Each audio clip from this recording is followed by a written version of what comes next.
I thought I'd also talk about a sort of general question that some of my friends that are non-musicians wonder, and they'll ask me, is it hard or not to play?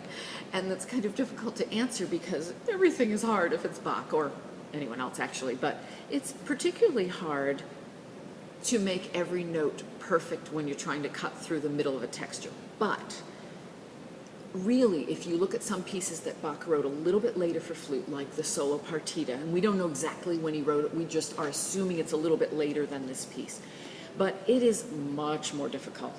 So if you're talking about which part is really, really hard, that would be the harpsichord part, because Bach was trying to sell himself in the piece, as far as I understand it, as a soloist as well as a composer.